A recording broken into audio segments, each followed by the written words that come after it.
जादुई बिल्ली। चंदनपुर गांव में रीनू अपने छोटे से घर में रहती थी। उसके परिवार में उसके पिता, उसकी सौतेली माँ और सौतेली बहन मिताली रहा करते थे।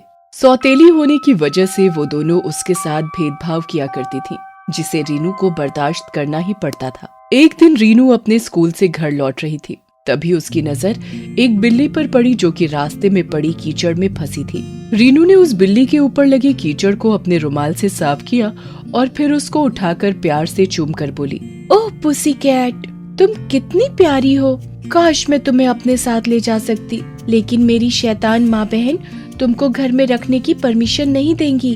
कहकर रीनू का मुंह उतर गया और उसने बिल्ली को छोड़ दिया। लेकिन वो बिल्ली वहाँ से गई नहीं, बल्कि रीनू के पीछे पीछे उसके घर तक पहुँच गई।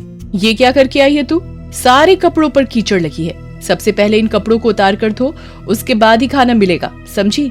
रीनू ये सुनकर चुपचाप कपड़े धोने चली गई।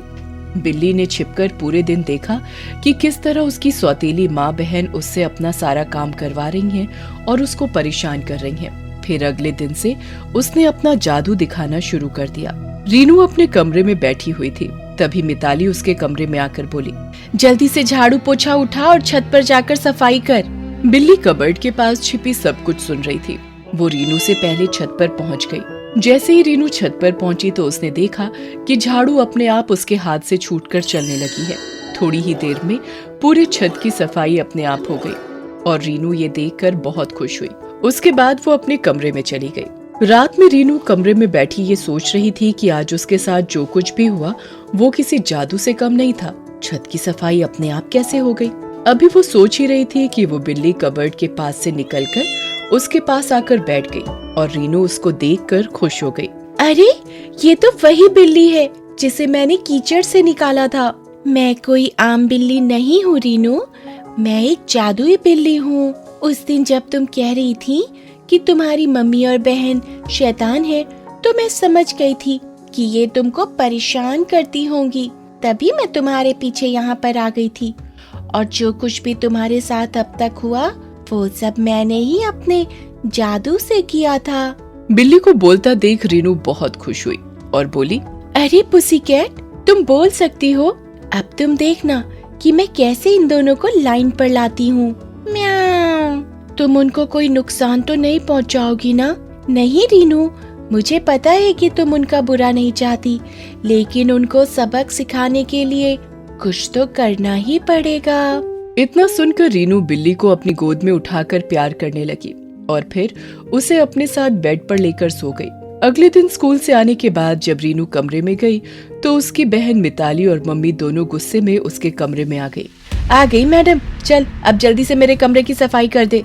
लेकिन मैं अभी स्कूल से आई हूँ, बाद में कर दूंगी। तुझे अभी करना होगा। फिर दोनों की नजर जमीन पर बैठी बिल्ली पर पड़ी तो मिताली बोली, तूने हमसे पूछे बिना इस बिल्ली को अपने कमरे में रखा। इस बिल्ली को 1 घंटे के अंदर घर से बाहर निकाल देना, समझी? कहकर मम्मी कमरे से बाहर गई और अपने हाथ में झाड़ू लेकर वापस आई। ले इस झाड़ू को पकड़ और शुरू हो जा। मम्मी की बात सुनकर रीनू अभी झाड़ू हाथ में लेने ही वाली थी कि बिल्ली ने मम्मी पर जादू कर दिया और उसने अपनी ही बेटी मिताली को झाड़ू से मारना शुरू कर दिया। मम्मी ये क्या कर रही हो? पागल हो गई हो क्या?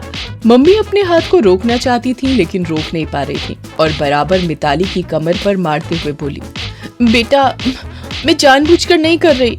रीनू ये देखकर बहुत खुश हुई और बिल्ली की तरफ देखकर मुस्कुराने लगी। अब रात के टाइम जब रीनू के पापा सो गए तो दोनों माँ बेटी गुस्से में रीनू के कमरे में पहुंची। महारानी सो रही है, चल खड़ी हो जा, आज तेरी खैर नहीं। उनकी आवाज सुनकर रीनू उठ गई और डरते हुए बोली, पर मैंने क्या किया है मम्मी? दिन पर दिन कामचोर होती जा रही है और आज घर की सफाई भी नहीं की। तभी रीनू की नजर बिल्ली पर पड़ी। उसने देखा कि बिल्ली बेड के नीचे जाकर छिप गई और अपना जादू दिखाने लगी। तुम दोनों मेरी बच्ची को मारने आई हो?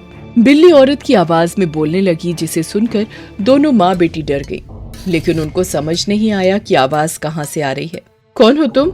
मैं रीनू की माँ की आत्मा हूँ।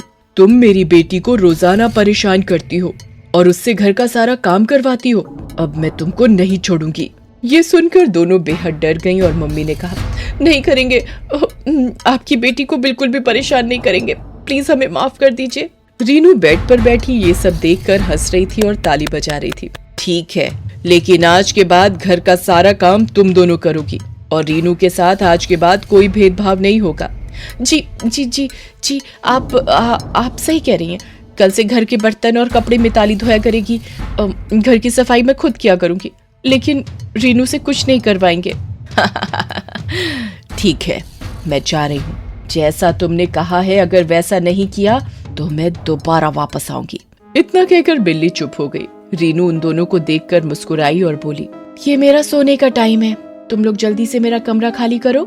सुनते ही दोनों उसके कमरे से जल्दी से निकल गई। उसके बाद बिल्ली बेड के नीचे से निकलकर बाहर आई और रीनू ने उसको गोद में उठाकर चूम लिया। अगले दिन से उन दोनों ने डर के मारे रीनू को परेशान करना छोड़ दिया और सब काम भी खुद करने लगी। बिल्ली हमेशा के लिए रीनू के साथ रहने लगी और इस तरह जादुई बिल्ली की वजह से रीनू की जिंदगी खुशियों से भर गई।